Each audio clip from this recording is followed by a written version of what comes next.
Good morning, welcome to Mobile Metron. Buenos dias, bonjour, willkommen, namaste, aloha, assalamu alaikum, welcome, hey y'all.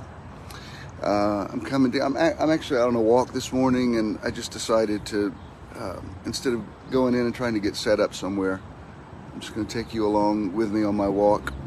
I see some eyeballs popping up. Constance, you're the first name I see on here. And good morning to you. It's a beautiful day out here in downtown ATL. Hey, Michelle, welcome. Looks like I've got a good connection. Hey, Ave. Looks like I've got a good connection. So, hey, Leslie. The only issue with walking is it's such a sunny day that sometimes when you get in the brightness, you can't see the screen. So I'm looking for places where there's a little bit of shadow. Hey Ed, how you doing? Hello. Who else we got? Linda up in Michigan. Good to see you on here. Ed up in Tennessee. Hey Carl.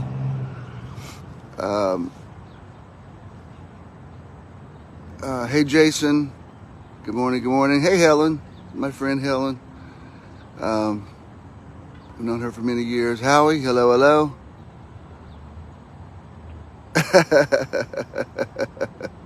Howie, thanks. I'm so glad you knew exactly what I meant when I said that.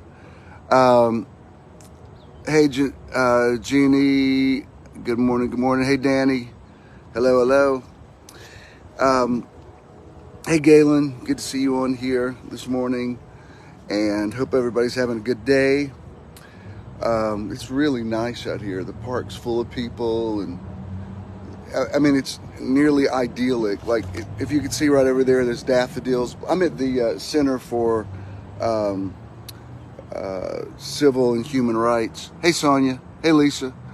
And just to give you some perspective, like, hey, Ron, like there's the Center for Human Rights, and Centennial Park's up those steps. And that's my building right there. Like, let's see, I'm trying to see backwards. Like, my window's right around the corner from there. That gives you a little idea of where I live. I actually bought this place 20 years ago. This next month actually will be 20 years ago. I've lived here since 2011. Hey, Earl. Hey, Heather. Good morning. While you guys are logging on, let me give you some announcements. We will be back in the theater first Sunday of March the 5th. Landmarks Midtown Arts Cinema. Hey, Rhonda. And Win Sky will be our musical guest that day. He's awesome. You'll love him. Hey, Stephanie. And then I'll go back to streaming, and then we'll be back in the theater first Sunday of April, which is April 2nd. My son Jared will be with me. He's going to do a In the Now with Jim Swilley broadcast. He will just be getting back from, they're doing a gig in Vietnam, so he'll just be getting back from Nam. And then the following Sunday, which is the 9th, is also, hey Deirdre, is also Easter. So we're going to go to the park, to Delwood Park. We could go back to the theater, but it just seems like we did Easter in the park a couple of years ago, and it was really, really cool. Hey Sandy, hey Elwood. It was really cool. So we're going to go back to historic Delwood Park, that's in Druid Hills in Atlanta. It's just beautiful spot with all these ancient live oak trees. Hey Leona. And I love when we do that. And then the end of April, we're going back to St. Simon's for Meditation Weekend number 18. And this will be our 5th meditation weekend in St. Simon's, and they're always amazing. I'm assuming y'all can hear me okay. I know there's traffic noise, but it looks like our connection is good. So let's begin with some affirmations. The highest affirmation is I am. We're going to ascend up to that. So when I point to me, I say it. When I point to you, you say it. So I am blessed. I am a blessing.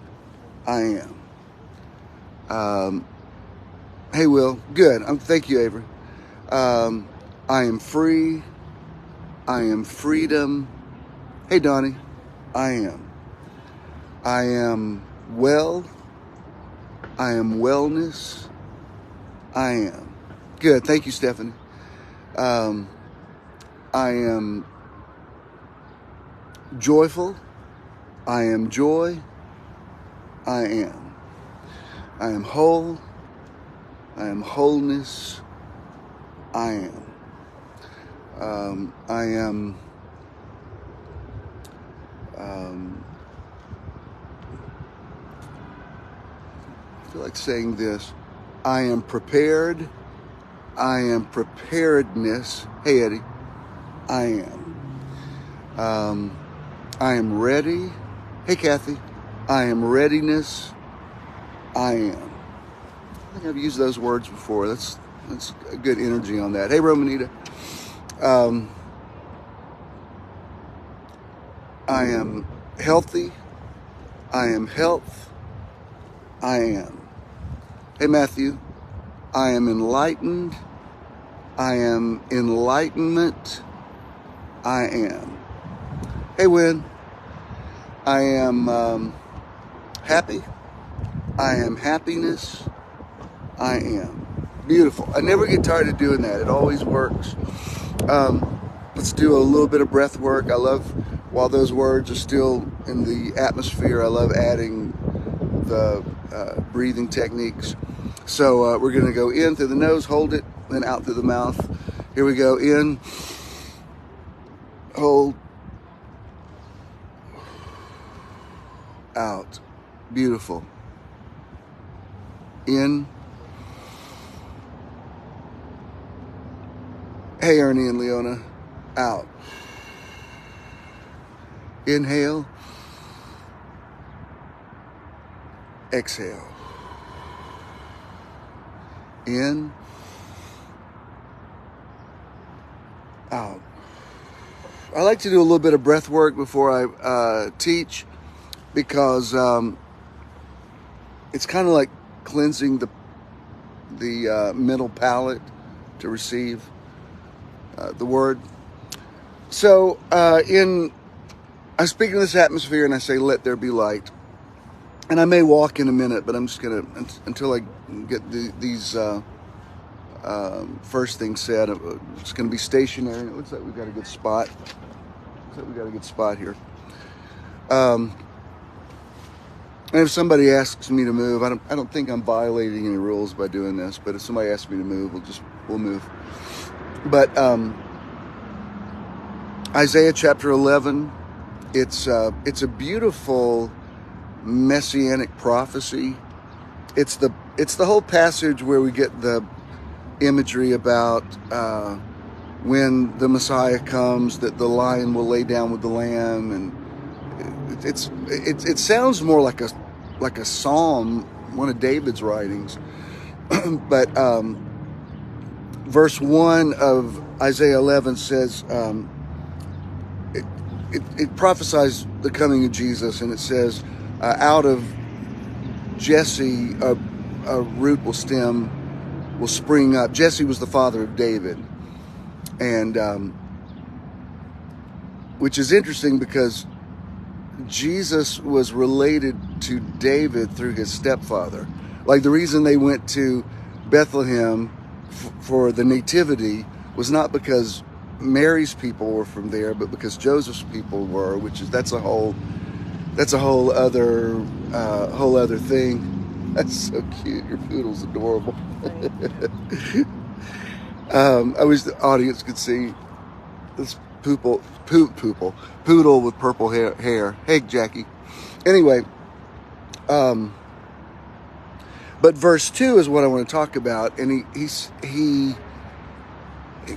says that the thing that will set this Messiah apart was, like some translations say, he will manifest the 7 spirits of God. Probably a better way to interpret it is the 7-fold Spirit of God. But he says, first of all, he will have the Spirit of the Lord upon him. And that's, in Luke chapter 4 is when Jesus goes to the temple and he reads Isaiah's prophecy, the Spirit of the Lord God is upon me to preach liberty to the captives, etc. And he stands up and he says, this day this prophecy has been fulfilled in your ears. And I've talked extensively about that. The anointing is not a feeling as much as it is an equipping for service. The Spirit of the Lord, when the Spirit of the Lord is upon you, it's to cause you to do something. The Spirit of the Lord causes activism. The Spirit of the Lord creates energy that improves people. Like Isaiah 61 says, the Spirit of the Lord is upon me because he has anointed me to preach liberty to the captives, the opening of the prison to them that are bound, to recover sight to the blind. All those, hey, Dr. A, all of those things that are about making spirituality work, making it, and I feel that very strongly here in front of this museum. That's, if you ever get a chance to go in here, it's really beautiful. It's dedicated to, there's all the stuff about Gandhi and Dr. King and all these people that have made a real difference in life because the Spirit of the Lord was upon them. So then he says he'll have the Spirit of the Lord, the Spirit of wisdom, the Spirit of understanding, the Spirit of counsel, the Spirit of might, the Spirit of knowledge, and then finally he says the Spirit of the fear of the Lord.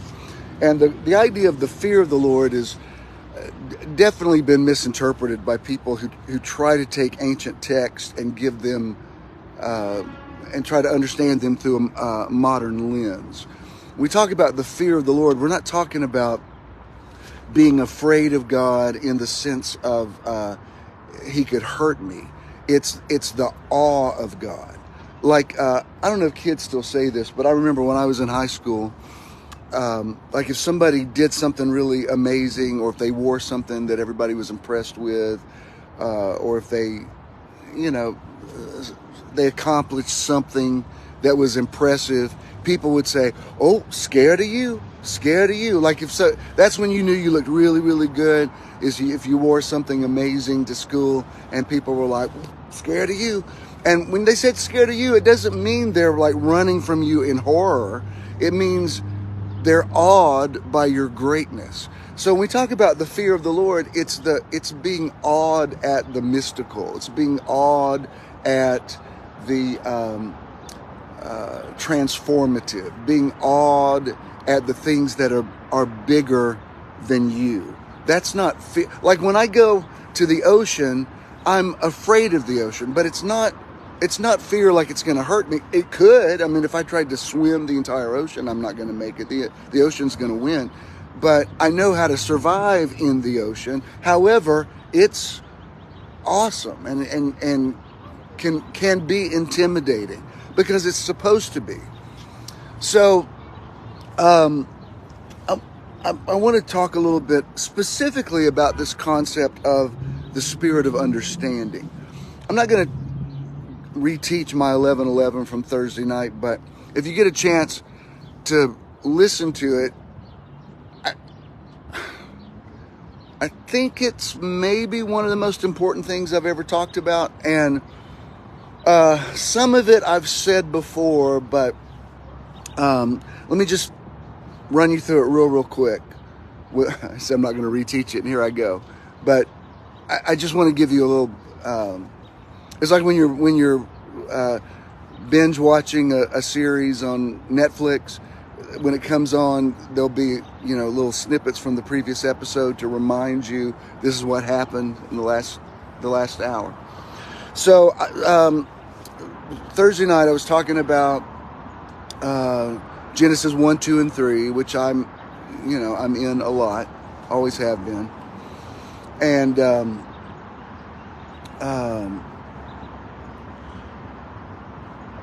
I was talking about how when I'm reading this story that I've read thousands of times and taught on hundreds and hundreds and hundreds of times, and I feel like I'm looking at it now through really new eyes. I love that. I love that you can, again, I use this metaphor a lot, but I love that you can turn the diamond just a little bit and it catches a different reflection, a different facet of the light, and opens up a whole new paradigm for you.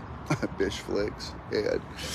Anyway, so I was talking about the first chapter is largely Moses's poetic interpretation of how he explained creation. It was not meant to be taken literally. The Bible's not supposed to be a science book. Of course, the earth is older than 6,000 years. If you try to literalize the Bible and you believe that 6,000 years ago there was nothing here, and then suddenly God speaks everything into existence and makes Adam and Eve, and they're the first, then I promise you, if Moses was standing here with me, which maybe he is, he would be the first one to say, like, no, I wasn't speaking as a scientist. I was speaking poetically. It was metaphor. And even when you read Genesis 1, there's talk of other civilizations that already existed. There was a place called Nod, the land of Nod, that already existed. Just go back and read it. It's amazing to me how literalists can't see things that are just very obviously, even in the scripture. You don't have to understand the Hebrew or Greek. Just read that one line right there. You know, that sort of flies in the face of your absolutism. It's because Eastern writings are mystical. They're not meant to be confined to Western ideas of binary understandings of everything. From the East, we get the idea that everything is everything, that nothing's separated, nothing's disconnected. That's why so many of these New Age or New Thought teachers really tap into that, because they don't have a sense of things being easily defined. That everything, like the more you look into the meaning of things, the more awed you are by everything. So then I talked about how when you get towards the end of chapter 1, it's not God speaking in the singular, it's the gods, plural, Elohim, let us make man in our image. And again, don't try to intellectualize that. I'm saying, is God one? Yes. Is God many? Yes. Like those, in the spirit realm, phrases like that are not contradictory. This is one reason I really am intrigued by quantum physics. Like in the material world, you could say, I'm over here and something is over there. When you go to the subatomic world, quantum physics has shown us that a thing can exist here and it can exist there. There's not spatial limitations, especially in the subatomic world.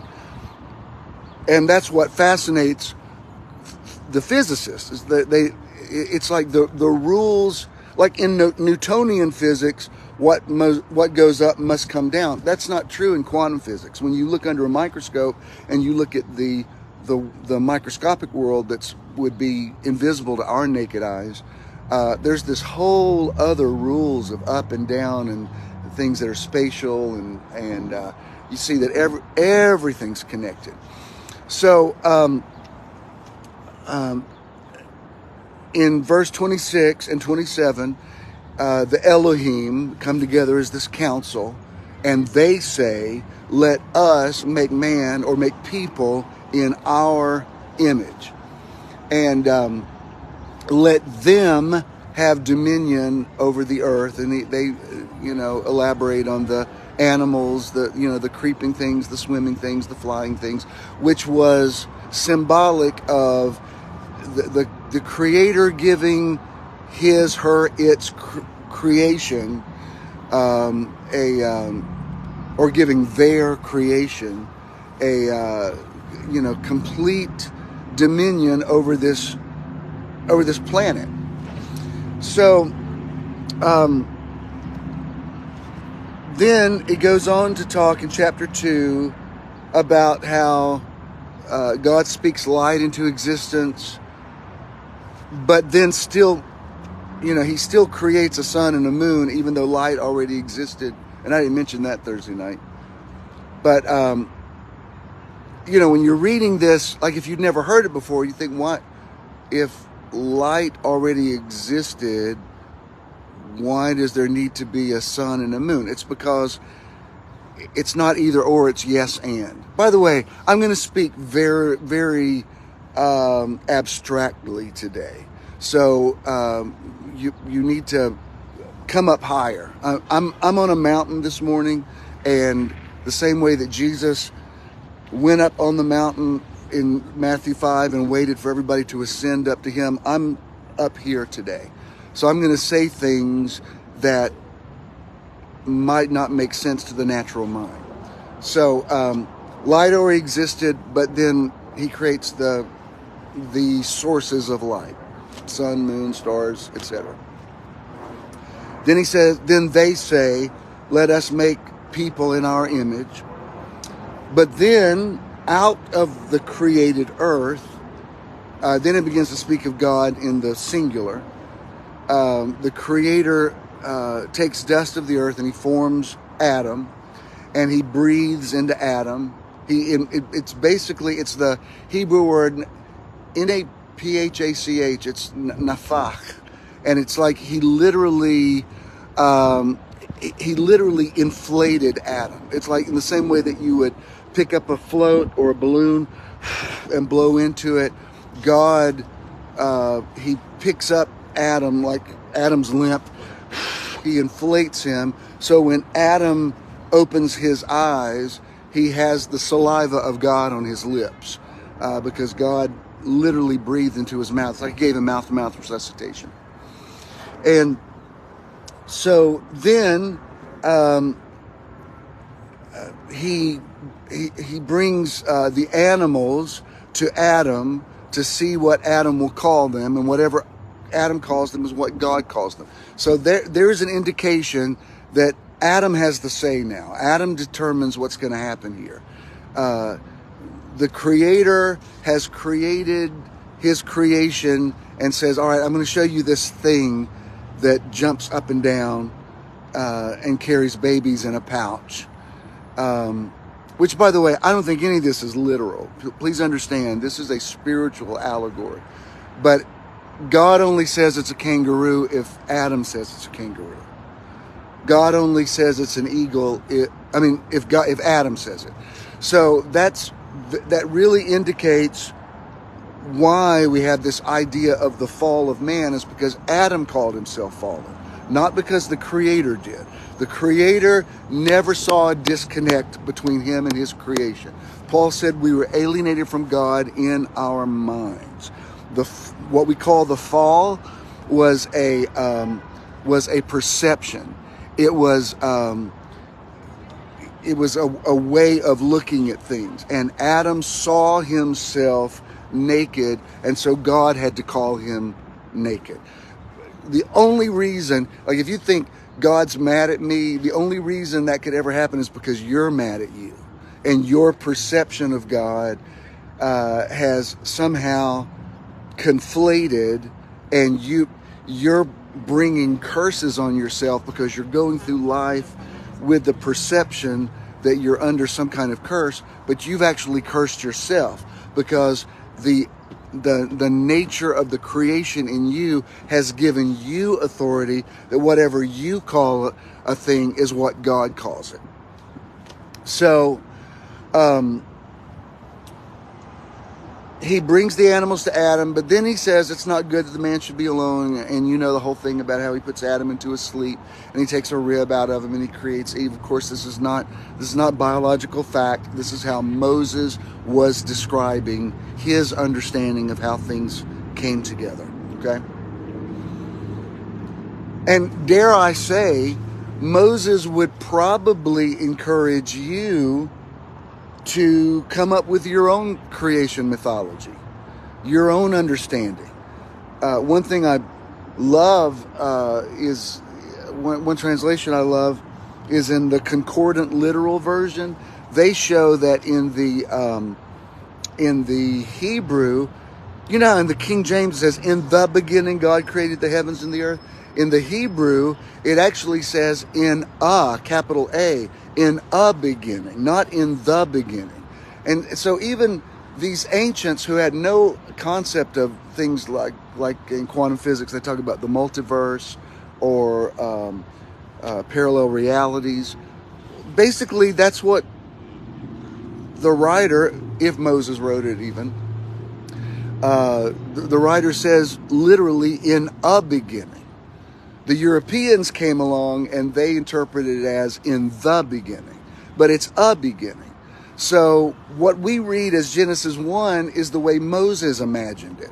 You have to bring imagination into your spirituality, and you have to imagine your own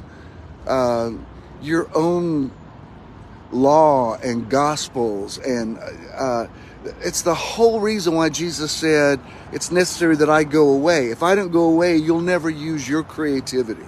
If I don't go away, you'll never use your innovation, because you'll wait for me to tell you what is what, and I'm telling you I need to remove myself so that you can begin to see what is what. Okay? So then it says chapter 2 begins by talking about a serpent, and he's not called Lucifer. There's a lot of imagery throughout the Bible of things that people have interpreted to say this is all talking about our modern idea of Satan. Most of our modern idea of Satan came from Greek mythology, Pan, the idea of an entity with horns, and even in Isaiah 14, where it says they will all look upon him narrowly and say, is this the one who deceived the whole world? If you go back and read it in context, he's talking about a king that fell. He's not talking about this fallen angel that took a third of the host of heaven out with him. So much of what, especially people in certain circles where I've been, what they've called spiritual warfare is things that they've imagined. Your imagination is very, very powerful.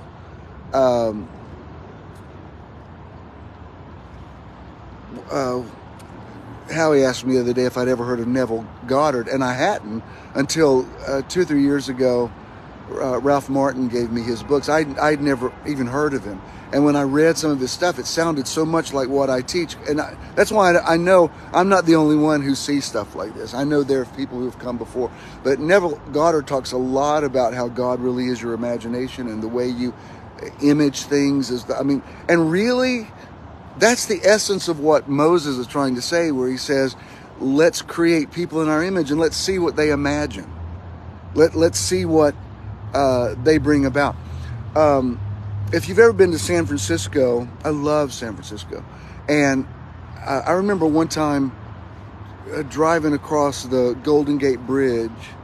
I was headed up to Napa Valley.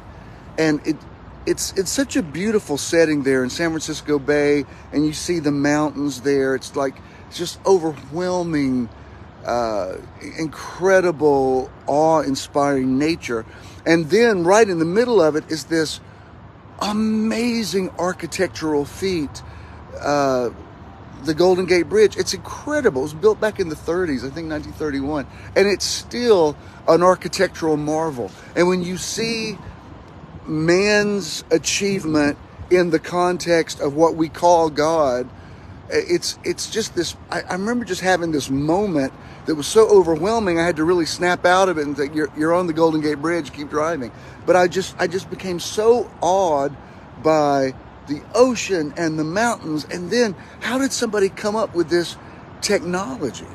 It's always been amazing. I don't want to get sidetracked here, but it's always been amazing to me how during the Depression, some of the most incredible things were accomplished. Like Hoover Dam, the Empire State Building, the Chrysler Building. So many of these architectural achievements came out of a time where, you know, if you just looked at one reality in America, you would think they're going down the tubes. But it was this incredible season of creativity. And that's why sometimes the worst thing you go through in life, by the way, I'm prophesying to somebody right now, the worst thing you go through in life sometimes will crack you open, and this other level of creativity comes out of it. I remember reading a Watchman Nee book years ago where he talked about, he was talking about the spirit and the soul, and how that when the soul is cracked open, he talked about how like an acorn falls in the ground, and when it cracks open, the life of the seed comes out of it, and out of it comes this amazing oak tree. And that's why sometimes it takes a real kick in the pants, something to really scare the hell out of you, for it to open up your imagination, open up your eyes, open up your what's indeed. Shut up, Allie. That's a private joke. Not what's indeed. Watchman Nee. Don't make me laugh at private jokes that would be so stupid if we explained them now. But anyway, sometimes a painful experience actually gives you clarity. I know in my own situation right now, I mean, I'm having this echocardiogram Wednesday. I have not ruled out the total possibility that they might not be able to find. I mean, according to the doctors, I have a 4.5 size aneurysm in my aorta, and I have a friend who has a 4.3 that's going into open heart surgery in the next few days. So I'm believing that's not going to happen to me, but honestly, and I'm not telling you not to pray for me, and I'm not telling you I haven't had some roller coaster emotions the last few days, and at the same time, my senses are so heightened right now. I'm like uber aware of everything, and it's like, how do I explain this? It's like the fear of it actually propels you into this heightened sense of awareness of everything. So I'm not going to say there haven't been some mental issues over this whole thing, but also if Adam called it a zebra and God called it a zebra, I'm calling it a blessing. I'm calling it an amazing wake-up call about my own health. I'm calling it a paradigm shift of my senior years. I'm calling it the best thing that ever happened to me. I bless it. Do you understand? Like I bless this thing that's happened to me. I honor it. I'm not even cursing it. I'm blessing it. Please let that make sense to your spirit, because it can sound counterintuitive, something that could easily, end your life just like that. Like, how could that be a blessing? I don't know. It just is. It's just a blessing. I'm sure in my heart of hearts, I'm not really, I don't think I'm going to, cross over in the next few days. But in the meantime, I also feel super energized, super blessed, super intolerant of BS in my life. I don't have time to entertain nonsense. I'm glad that it's made me really count my days and really, even more than I normally do, document everything that happens to me and really give me a sense of, real appreciating everything. And crazy as it sounds, when I wake up every morning, I'm like, oh, I woke up. Yay, another day. I got another day. And it makes you just some people would say, doesn't that scare you? Like, no, not really. It makes me feel supercharged. And don't misunderstand me. I'm not surrendering to the disease. Believe me, I'm doing everything I know to do in the natural realm. And yet, after you've done everything you know to do, then all you can do is just like, well, let me enjoy what time I have left and make the most of it. And again, not being fatalistic, certainly don't have a death wish, but it's like something can happen to you from life that just really, it's like a sonic boom, and once you start getting your hearing back, you're like, whoa, what just happened? I can see clearly now, the rain is gone. So, anyway, I quite frankly don't think I've gotten to my best teaching yet. I think, I haven't even gotten to the best part of my ministry yet.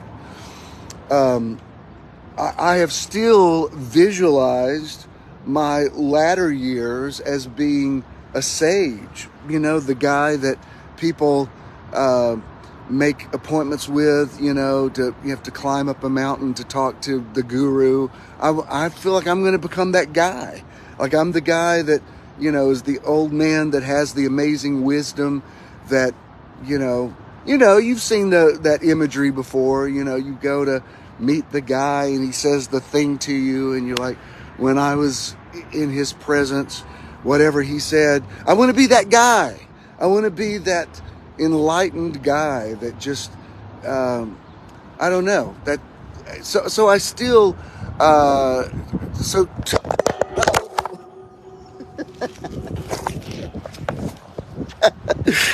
hope you didn't think, oh my God, he just checked out. Sorry, my phone was slain in the spirit. Sorry, the anointing got too strong. Are y'all still here? Let me get up to I did not just cross over, by the way. If you're wondering, like, crap, what just happened? So anyway, so back to Genesis. So the serpent, the writer says the serpent was more subtle than any other creature, which it's very interesting. I hadn't even thought about this. I've got to look at what the original word says, but in the Greek, in the Hebrew that the Old Testament was written in, they got your attention, babe?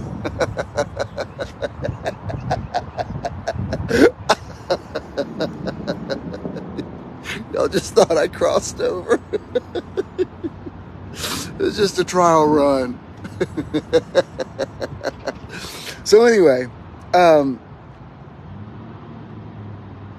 in our English Bibles, I didn't even think of this. It just came to me. It says the serpent was more subtle. Some translations say cunning. But it's interesting. Some translations, I'm pretty sure, if I'm wrong, I'll take this back. Pretty sure in King James it's, I know the word subtle is in there somewhere, subtlety. And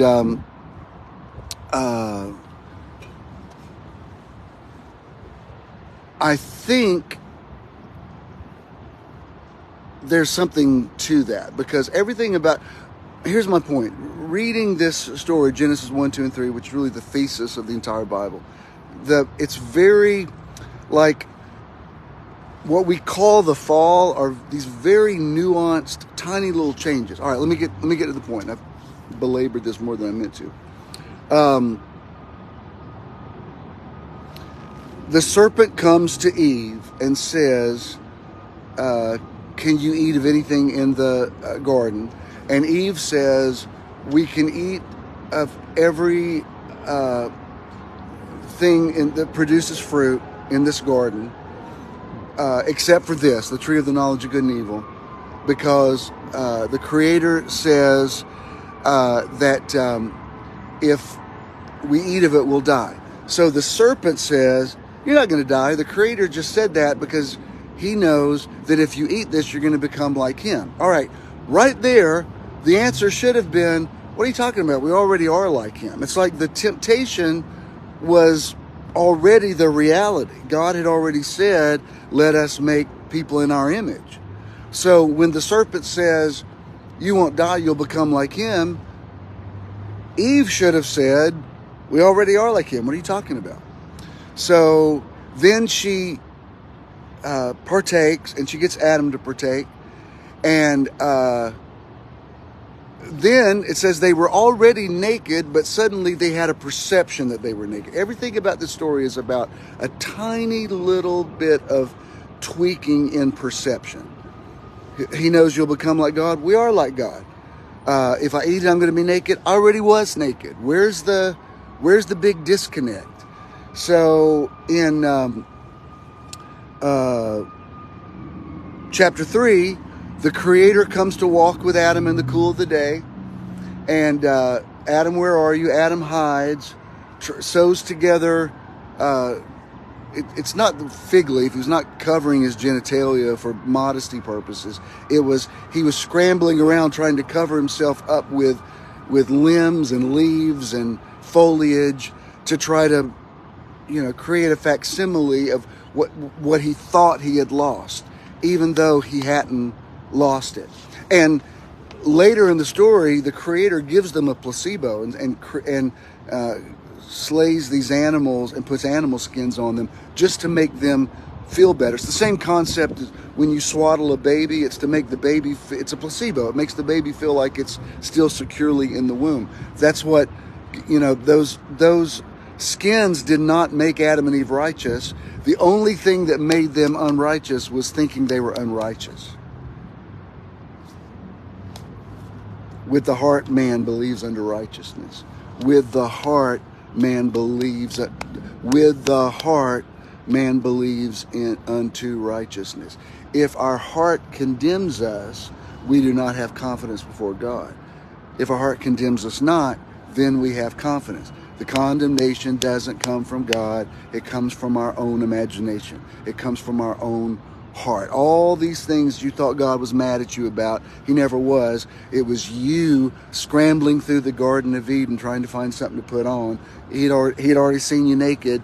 He already knew what you looked like. All things are naked and open under the eyes of him with whom we have to do. That's why Hebrews 4 says, we have not a high priest who cannot be touched with the feelings of our infirmities. It's just the same principle. He could just as easily have said, we have not a high priest who is not familiar with our nakedness. So he says, where are you? And so Adam finally comes out of hiding and he says, I hid from you because I was naked and I was afraid. The Creator does not say, you sure are. He didn't say that. He said, who told you that? Who told you were naked? You know who told him? Adam told himself he was naked. You say, no, the serpent did. Nope. Nope. The serpent could not make Adam or Eve do anything they didn't want to do. Adam, who told you you were naked? If Adam had had any sense of self-awareness at all, he would have said, I told myself that. I assumed I was naked and afraid. It wasn't like God was coming through the Garden of Eden going, "Rah, where are you, naked Adam? Where are you?" Was it like, sorry, but I just caught the attention of a security guard walking by. I'm doing a very intense teaching. That got some attention. Anyway, he said, where are you? And Adam says, I hid because I was naked. And God says, who told you that? He told you that. May I tell you that most of the lies you've believed that have kept you limited in your life, you told yourself that. Now, you interpreted it because of what somebody else said. And especially if you were a child and vulnerable to authority figures, you interpreted what you interpreted what they did or said, and it became your truth. But let me tell you something. Nobody can impose their truth on you unless you believe their truth. Nobody can make you feel inferior without your consent. So when God says, "Who told you you were naked?" He's basically, it's a verbal clue to say, Adam, you told yourself this. And some people have told themselves lies because of what they've read in the Bible or what they've interpreted that somebody in thousands of years ago said, that those people were imposing their viewpoints, and so they told themselves that. I mean, I'm telling you, the majority of the world is people going through life with somebody else's knowledge, somebody else's understanding. Not inspiration is supposed to cause you to come forth and create your own reality. The word education means to draw out. I'm not imparting information to you. I'm drawing out things that you already knew. That's why it resonates with you, because somehow I have a gift of facilitating, helping people know what they didn't know they already knew. And I'll tell you this also. If you're the one that told yourself you're naked, you're the only one that can tell yourself you're not. If you're the one who told yourself you're less than, you're the only way out was the way you got in. And that's the whole reason Jesus did not die on the cross to appease an angry sky god. He died on the cross because people thought they were naked, which is why he was nailed upon a cross and naked. Yeah, but he was wounded for our transgressions and bruised for our iniquities. Who told you they were transgressions and iniquities? Well, that's what I read. That's what you read and interpreted to yourself. Paul had a little glimpse of it when he said, all things are lawful, but not all things are expedient. He talked about, I will not be brought under the power of anybody else. So many people are going through life with a hijacked imagination. And I'll tell you this, if you took on somebody else's imposed belief system and it's hurt you in your life, that's on you. You're the one that let the stranger in. You're the one that opened the door to the false idea. So there's no point in blaming a serpent, which is amazing, because when God confronts Adam and Eve and the serpent, they all pass the buck. Adam says, I didn't want to do this. It was the woman that you gave me. In other words, it's her fault and it's your fault. And so then he comes to the woman, and the woman says, not me, it was the serpent. I'm telling you, I don't care who victimized you, no matter what they did, and we could all tell our sad tales of things that traumatized us and still trigger us. Quite frankly, I still have a few of them even in me. I think that I don't some days, and then something will happen. I'll have an overreaction from somebody in the religious community. I had it just this week with somebody I had to block, and I think, why did I let that person get in my head like that? Why didn't I just dismiss this as somebody who's got their own issues? Why is this becoming my reality? And I realize it's because I still have neuropaths that are connected to hate mail and all kind of stuff that I've has been imposed on me from religious teaching. And it doesn't mean that I've empowered her. It means it's a wake-up call to me to say, you need to go through, and there's still some valleys that need to be exalted, and some mountains that need to be brought low, and some crooked places that still need to be made straight, so that I can prepare the way of the Lord. And when I make straight in the wilderness a highway for God, then God, the real God that I have imagined, comes through, and the whole earth is filled with His glory. But as long as I have these little potholes in my head where I get triggered by something, it's my responsibility to go through and say, what the heck's going on here? This thing where I just had to block this person actually turned out to be a blessing, because it made me realize, like Jesus said, Satan has come to me, but he has nothing in me. I found out, religious people, they could still jerk me around a little bit. So that doesn't mean I'm weak. It means Oh, good to know. That's a kingdom key that I need to know. So now you just made me freer than I already had. How he said something to me. He's on here, but I called him this week because I just needed to work through some things that had been triggered in me that, they just had. And I noticed he had posted that he had to block somebody else. And I don't think you won't mind me saying this with you. This made me laugh. It's the first time I'd really laughed in days. He blocked this guy because he'd already warned the guy. He'd already said, don't come on my page with all your, religious stuff. And he'd already given the guy a couple of warnings. And so he posted something last week, and the guy came back on there again and said, Jesus needs to set you free. He said, you know what?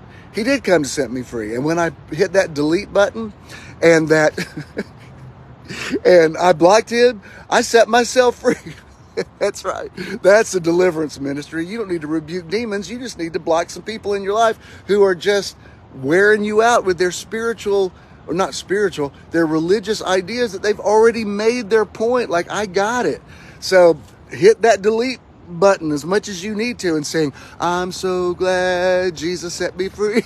I'm so glad you're out, you're out, you're out. Bishop, I thought you believed in inclusion. I do. Inclusion doesn't mean you're allowed to come on my page or bombard my messenger, my private inbox with religious arguments about things I've already written books about years ago. I don't want to argue with you about them. So you're not a bad person. You're not going to hell, because there is no hell. But you're fine, just not in my world, because you're triggering me in ways that I don't want to be triggered. And furthermore, I don't have to. I own my triggers. So out, out, out, out, out. And I am freer now than I was this time last week. So again, you turn those things into blessings. Father, forgive them. They know not what they do. That means I'm going to be friends with them. It means I release them. I forgive them. Probably never speak to them again, but I forgive them. And it's all good. So he says to them, and this is the part I had never taught them before Thursday night. He says, all right, because you've done this, I'm going to pronounce these curses on you. So first, to the serpent, he says, from now on, you're going to have to crawl on your belly and eat the dust of the earth. You won't have legs like the cattle. You'll be on your belly. All right. If you think this story is literal, then why wouldn't you think that's the curse? The serpent already was on his belly. The serpent already did. It's not like he had wings and then God said, from now on, you're going to slither around. If it was really a serpent, he already was on his belly. So it's kind of like, have you ever had let me say it this way. The whole thing about the Hatfields and the McCoys, the legendary families somewhere in Kentucky that had this feud that went on for generations and generations. They say that at a certain point, the families had no idea what they were fighting about. It's just that one side's feeling of injustice had been passed on to a next generation. So these people are killing each other, shooting each other over issues that their grandparents and great-grandparents had that they don't even know what the big fight was about. So I'm like, all right, the serpent says, if you eat the fruit, you'll be like God. Already are like God. God says, because the serpent did this, you're going to crawl on your belly. He already was crawling on his belly. Then he says to the woman, because you ate of the fruit, now it's going to hurt to have a baby. Well, I'm going to tell you something. And I'm sure any woman that's had a baby could say, yeah, it hurts like hell. It doesn't hurt like hell indefinitely. And furthermore, how is that really a curse? As much as it's just a fact of, it's just a logical thing that if a large object goes through a small opening, for a short amount of time, and even if you had a long labor and you had painful contractions, it still wasn't for the rest of your life. So if the curse that supposedly Jesus came to reverse, Galatians 3 says, "Cursed is he became a curse for all of us. Cursed is everyone that hangs on a tree." If this was the curse, look at it. Serpent already on his belly.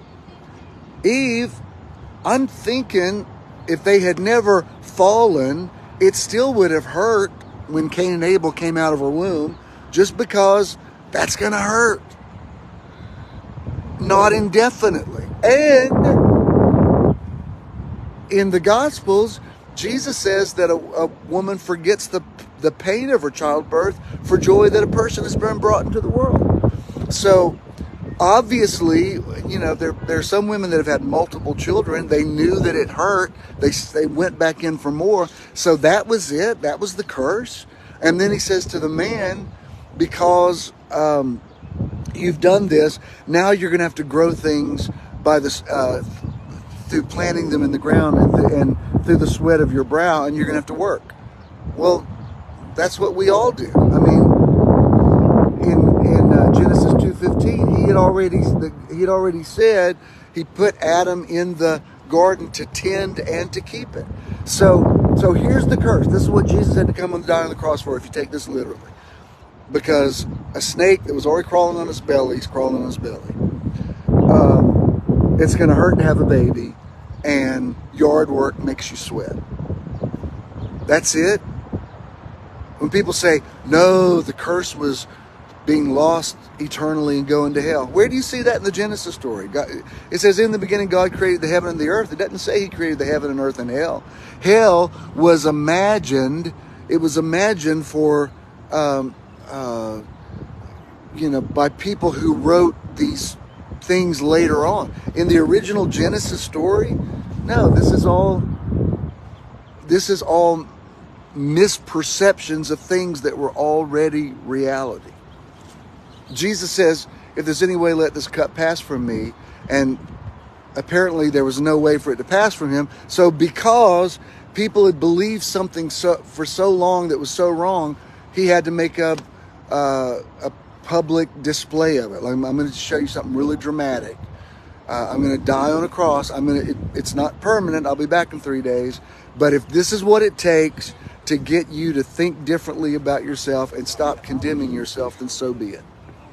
With the heart, man believes unto righteousness, and with the mouth, confession is made into salvation. So even yesterday, I see that Jack and Jackie are on here, and Jack's father transitioned last week. Wonderful Mr. Neal's 90, right at 99. And his wife Myrtle transitioned a few years ago, and they were sort of, some of you that maybe remember them from Church in the Now, they were kind of the unofficial grandparents of the church. And one thing I loved about Neal and Myrtle, they were so sweet, and they were considerably older than the median age of Church in the Now. And I can remember back when Church in the Now was really rocking and rolling. Like, sometimes I would come out and preach something that really pushed the envelope, and they would just be right on the page with me. Like, I'd preach something that would make Southern Baptist's head explode, and Myrtle would meet me out in the line and go, "Ooh, that was the greatest sermon I ever heard." And I think, really? Wow, these are some hip older people. Or sometimes we'd have music that was it was so loud that even I'm on the stage going like, good Lord, y'all turn it down. I mean, I'm being like an old fart going, this music's too loud and it sounds like rock and roll in here. Not Neal and Myrtle. Myrtle would be up there like clapping everything. And I always thought, man, you guys are reinventing, what it's like to be older, because y'all are definitely not old fogies. So yesterday I went to Mr. Neal's service. It was a good service, and the man who spoke, he did a fine job. He knew a lot of the scriptures, and a lot of the way he phrased things, quoting scripture, actually reminded me of the way that I talk. And what I'm about to say is in no way throwing him under the bus, because at least I will give him this: he made the service about Neal, which is what the service is supposed to be. It's not supposed to be an opportunity for a pastor to give altar calls. But he did say then, and again, I'm not criticizing him because this is pretty much what Christian pastors are expected to do. And to his credit, he didn't belabor the point. He didn't. I thought, please don't do an altar call, but he didn't. But he did say, he was talking about the overwhelming love of God. God loves us so much. Neil was a manifestation of that kind of love. He talked about how a family member had scratched up Neil's new truck, and she was really upset about it. And he said it's fine, and hugged her and said it could be fixed. And so what he's implying is that, Neil represented a merciful, loving God who's not just on our case about everything. So I'm like, okay, here, that's good. I could have, if I was doing that funeral, I could give you some anecdotes, because I maybe knew Neil better than he did, because in Neil's later years he's been in a convalescent home. But he did say, and he touched on it briefly and got off of it, but he did say, if you ever want to see Neil again, if you want to experience this love, this is for belief. He made a couple of statements implying, and believe me, I've heard it done much more heavy-handedly. He did say, this is only for believers to get this. So, but at least he moved on from it and didn't, bring it up. But I'm listening to it because my ears are perked up right now, and so I'm listening to this, and I thought, if I had never heard this message before, you've convinced me through your message today that God is this loving God that was like Neil. Neil was like this sweet guy who didn't yell at people for scratching up his truck. But then in the same breath, you just told me that God's only going to love me like that if I love him back. And again, not throwing him under the bus, he was fine. And I'm sure Jack and Jackie wouldn't mind me saying this. But I'm thinking there's a real disconnect with that, because it's either or. You can't have it both ways. If you're going to say God's this loving God, or that God is love, and you're going to tell me that love is this limitless, boundless thing where I've got to forgive my enemy 70 times 7, you're going to tell me that if I don't love him back like he wants to be loved, that he's going to take it out of me and punish me. And again, this pastor did not talk about hell yesterday. But for those of us who know what he's saying, you fill in the blanks. And then listening to that, and I thought, man, it's hard to make that story fly. Either God's this petty, overreactive person who says, I'm obsessed with you unless you don't love me back, and then I'm going to be mad at you forever. Like, there's something just wrong with that message. So, back to Genesis. He says,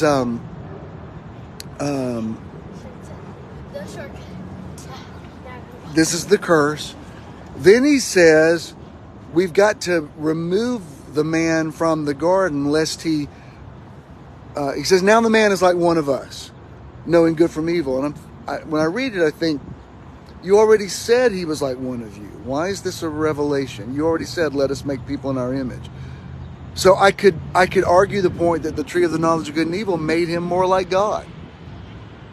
But then he says, lest he put in his hand and eat from the tree of life and live forever. Well, I thought you said that was the whole purpose, that he eat from the tree of life.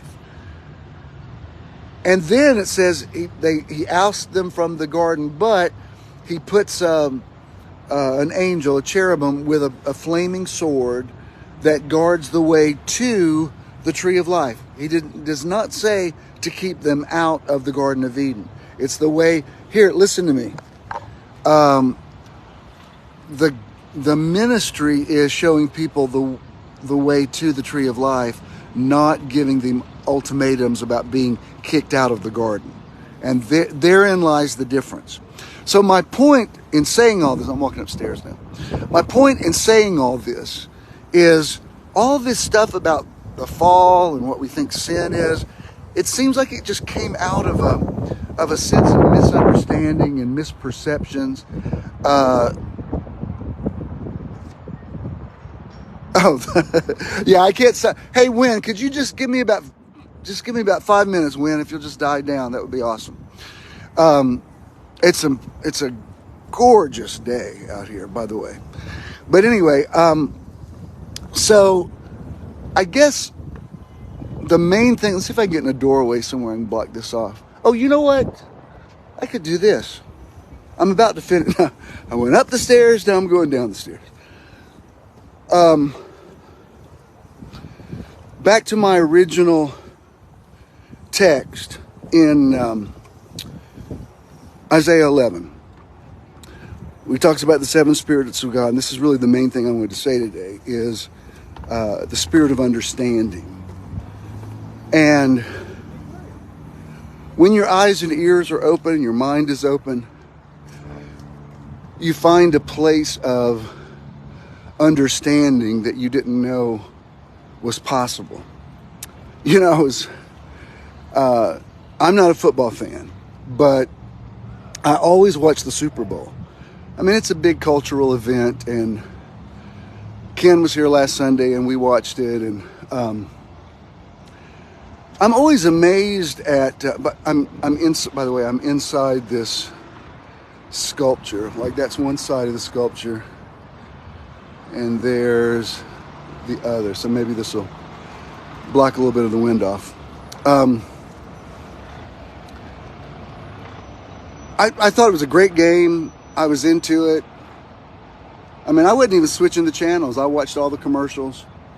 And, you know, inevitably, all the stuff starts up about halftime shows. That seems to be, people want to argue about halftime shows as much as they want to argue about the Bible.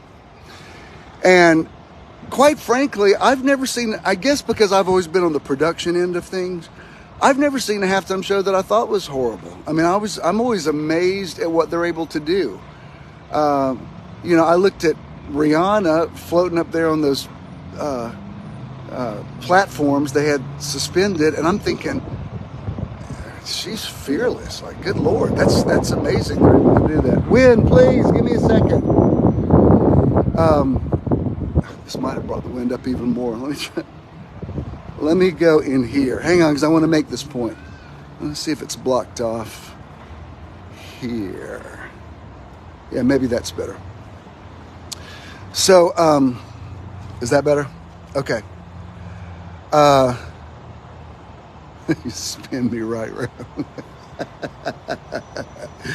That's a funny one, Jason. Anyway, I'm watching the whole thing, and I'm like, wow, that's kind of amazing. And Rihanna apparently was pregnant, and I thought, incredible. And I read people were criticizing what she had on, and from what I knew, what she was wearing was an homage to Andre Leon Talley, the larger than life editor at large of Vogue, who used to wear those, they're called sleeping bag coats, designed by Norma Kamali, and it was an homage to him. And then that made me, this morning they just auctioned off some of his stuff at Christie's, and they raised $3.5 million for the Abyssinian Baptist Church in Harlem, and they had the choir from the church at Christie's at the auction singing the gospel song "How I Got Over," and it was so anointed. And he said, "What's that got to do with your sermon?" It's because, God, people just argue about everything and nitpick everything, and it's just because they have a lack of understanding. This is why I'm not even mad at people who don't understand what I do. I don't want to engage with them constantly. I want to avoid strife, but I also understand where they're coming from. I also understand and have compassion. It's like when you had a baby that was just freaking out and screaming, and you as upset as you can be with them, you also understand they're just tired and hungry. They just need a nap. They just need to eat. And that's kind of the way I feel about, I don't even feel defensive for the stuff that I teach anymore. I just think, well, people that don't understand it, they're just not there yet, and they'll eventually get it. So that's everything I wanted to say. I'll go read your comments later. Or, I mean, I'll read them now. And I'm going to go get something to eat somewhere around here. And remember, we'll be back in the theater first Sunday of March. And if you want to give to the ministry, if you believe in what I'm doing, if you support me, then please go to bishandthenow.com. The giving needs to come back up for sure. And I'm not even yelling at you about it. I'm just saying, we still have, stuff we have to pay for every month.